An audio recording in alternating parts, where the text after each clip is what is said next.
Welcome back to SugarMamma's Fireplay, the podcast where we ignite your financial independence, fuel your early retirement goals and dreams, and build sustainable wealth, one smart step at a time together. I am your host, financial planner, Canna Campbell. I'm an author, I'm a keynote speaker, I'm a busy working mum of three, and I'm also a firm believer that your financial story can be rewritten at any time the moment you are ready. Now, today's episode is for anyone who is feeling the heavy weight of credit card debt on their shoulders. The guilt, the stress, the frustration. I see you. I am not here to judge you, but I'm actually here to help you. And I've helped so many people walk this road, and I know that there is a faster, healthier route forward from this point on.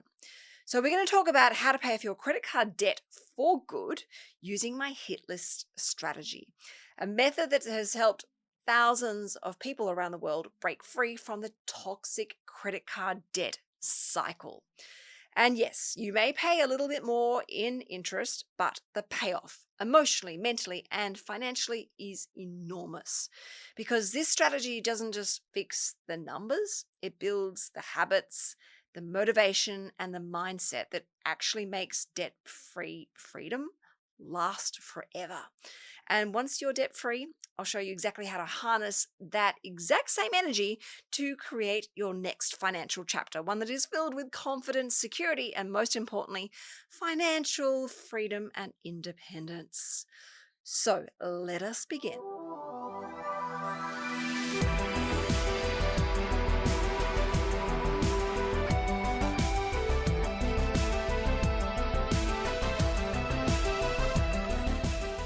Okay, before we tackle the hit list strategy, there are a couple of things I really want you to fully understand. And the first thing is why credit card debt is so harmful, not just to your finances, but to your mental well being as well.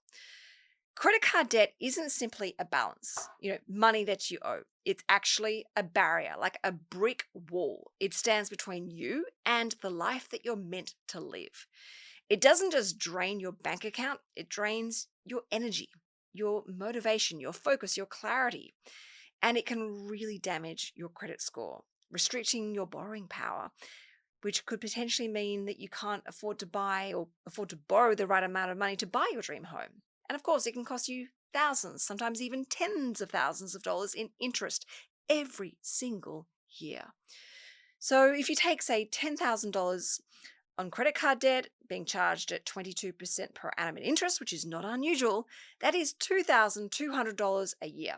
That is your money that could be compounding your goals, not funding the bank's profits and those shareholders' dividends. But there's also a hidden cost, and that is the intangible emotional one, the shame, the regret, the guilt, the remorse, that constant background stress that keeps you up all night staring at the ceiling, tossing and turning. It doesn't need to be like this. You don't need to live like this. We can find a solution together through this hit list strategy. And that's exactly why my hit list strategy works so well, because it actually replaces the shame with progress, breakthroughs, shifts. And it replaces the stress with empowerment and confidence and faith and even excitement. It's not just about being debt free, it's also about feeling powerful again and in control, which is sexy. So now that you can see how destructive credit card debt can be, let's talk about the most common trap so many people fall victim for when trying to fix the credit card debt, and that is with the quick fixed ideas and strategies. You see, when you're desperate to escape debt, in particular like toxic debt like credit card debt, something like a zero balance transfer or a debt consolidation loan, like a personal loan, can sound like a salvation, like a knight in shining armor that's here to save you in all of your financial stresses. But here's what happens, I'd say 9 times out of 10. So you go and roll the debt over, consolidate it, move it, and you feel a sense of relief. And you tell yourself, you know what?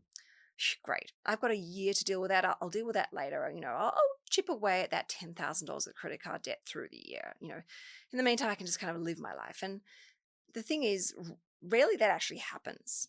a year slips by, and we all know how quickly 12 months slip by, and that 0% honeymoon discount rate ends and the real rate kicks in. And whilst you had that amazing intention of chipping away at the margin loan, and whilst you had the best intention of chipping away at that personal loan over the next 12 months, it didn't actually happen. That debt hasn't gone away at all. It definitely hasn't reduced. And in fact, it may even be bigger because now a much higher interest rate is being applied, or because you haven't made any repayments towards that personal loan, that loan is actually even bigger with all the interest being charged to it and all those fees as well. And sometimes it can get even worse where you have continued on shopping, you have continued on living your life as you were before, and now you've got another credit card debt in your life. This is not uncommon and something I see all the time. And the reason why this quick fix didn't work is because your habits didn't change. This quick fix fixed the symptom, not the actual system in your life. And that's where it goes wrong, and it can go wrong diabolically. So the hit list strategy of mine does the complete opposite. It really forces you to step up and take control. It makes you become aware. It inspires you and empowers you to actually do the work. And therefore you build that resilience and you finally create a sustainable mindset that keeps you debt-free for life, but also allows you to use the hacks and the ideas and the strategies and the mindset to actually build wealth.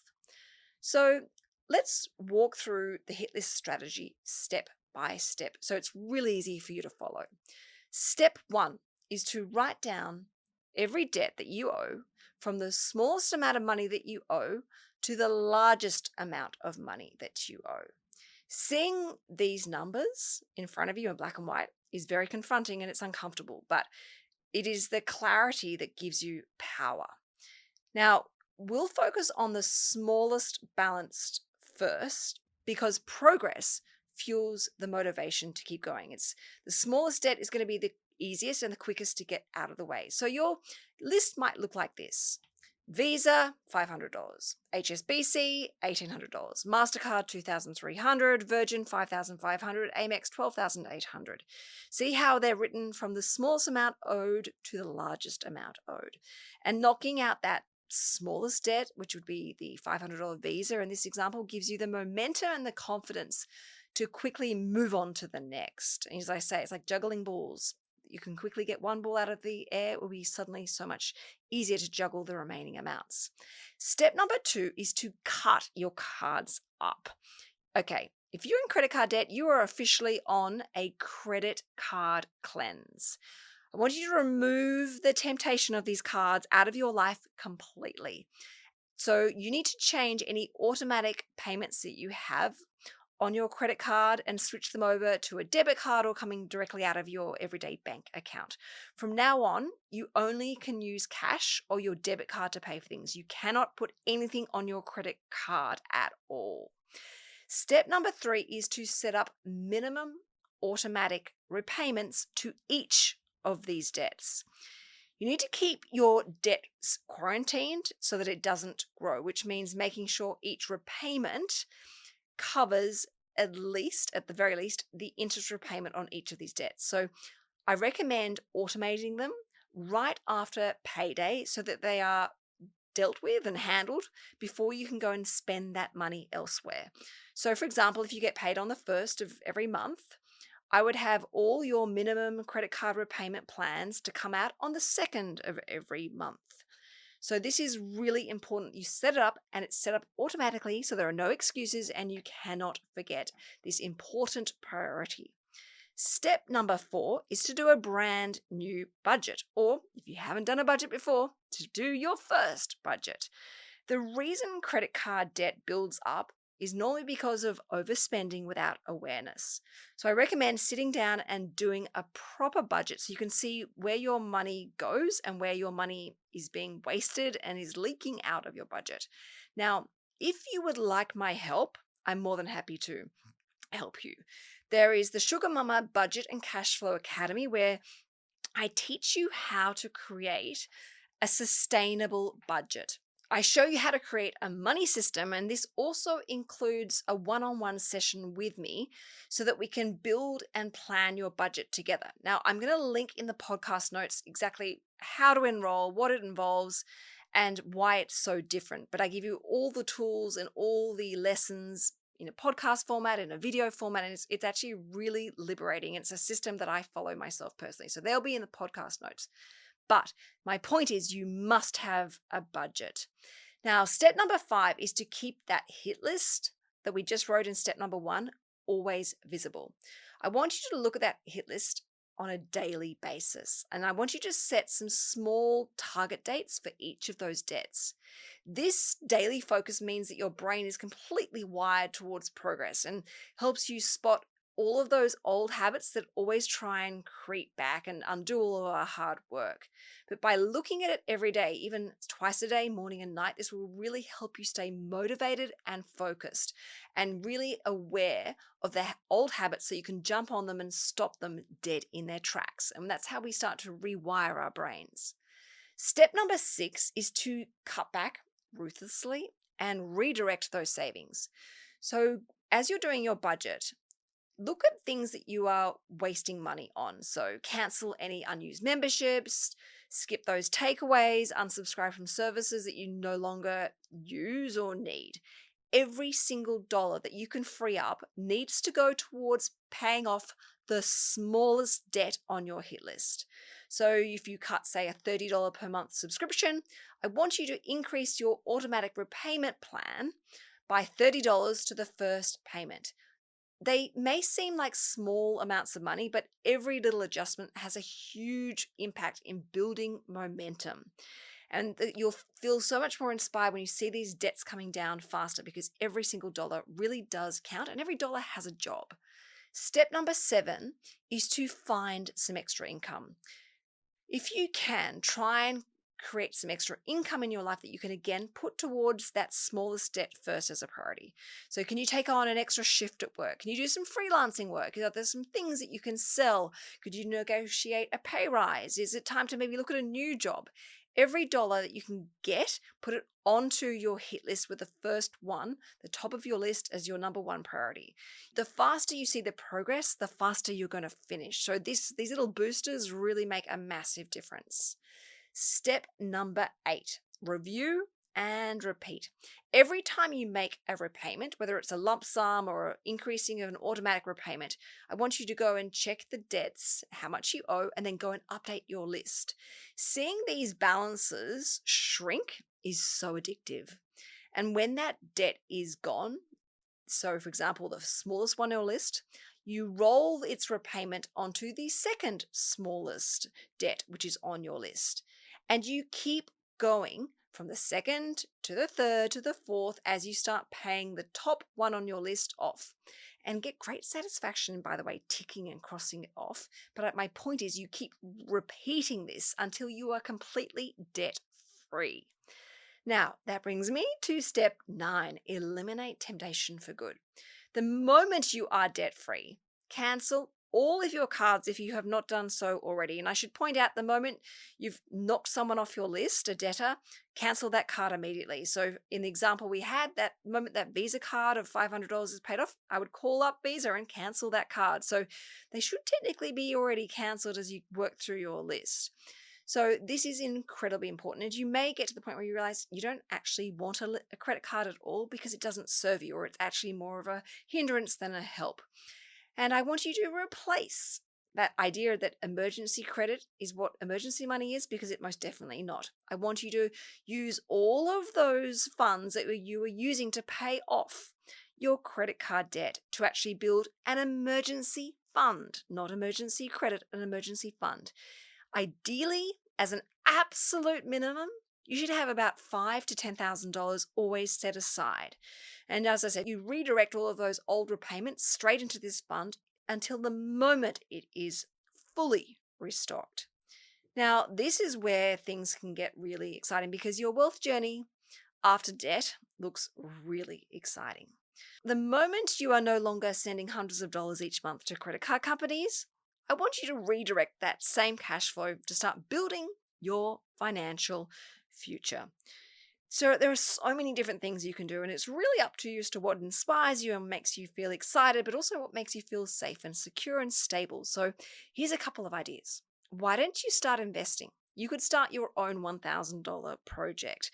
If you're not familiar with this, it's where I built a $365,000 share portfolio, literally $1,000 at a time. Another great idea is actually to build up your emergency money further. So I said sort of five to $10,000 is a minimum, but that's my point. It's a minimum. Depending on your financial situation, your responsibilities, what your life looks like, you will most likely need more emergency money. So perhaps you can use this extra money to prioritize building that up until you feel it's the right figure for you. Another great idea, if you wanted to, and you're comfortable with the restrictions that come with this, is to put that extra money towards your superannuation and some of your retirement goals. Now, obviously, you need to be aware that the moment you put money into super, you can't get it out. So you may want to get some financial advice about this, but this is a great way of helping create some financial stability in your life, particularly for the long run.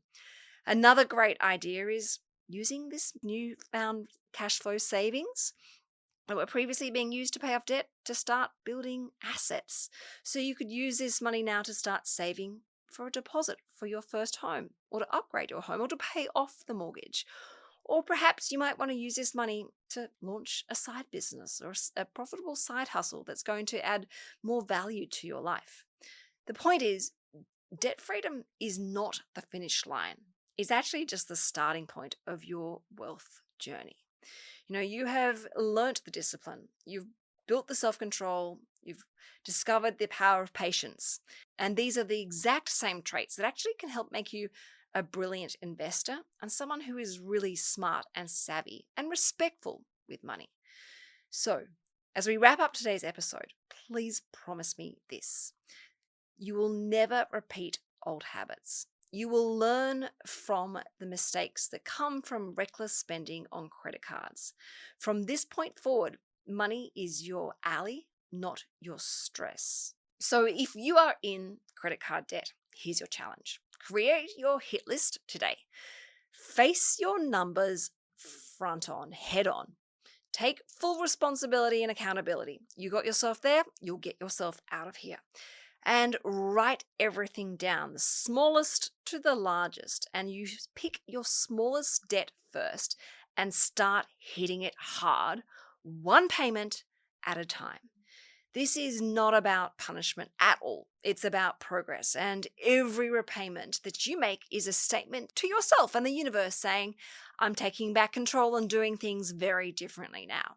And when you make that final credit card payment and you realize it wasn't just the debt that you cleared, it was the fear and limitation that came with it. Debt free isn't just a financial milestone. It's actually a mindset that can serve you for life. And from that mindset, everything becomes possible now. So if you would like my guidance in building your own budget and cash flow system, which I highly recommend and swear by, of course, please go and enroll in the SugarMamma Budget and Cash Flow Academy. I will link it in the podcast notes for you. And if you have any questions about this particular course, please feel free to send me a DM on Instagram, or you can use the email address provided in the podcast notes. But this is a brilliant way of actually getting back in control of your cash flow, of your debts, and of course, all of your financial goals and dreams, because we put this into your budget. And thank you everybody for listening to Sugar Mama's Fireplay this morning. I am financial planner Canna Campbell, and as always, please keep that financial fire burning bright within. This is Sugar Mama's Fireplay.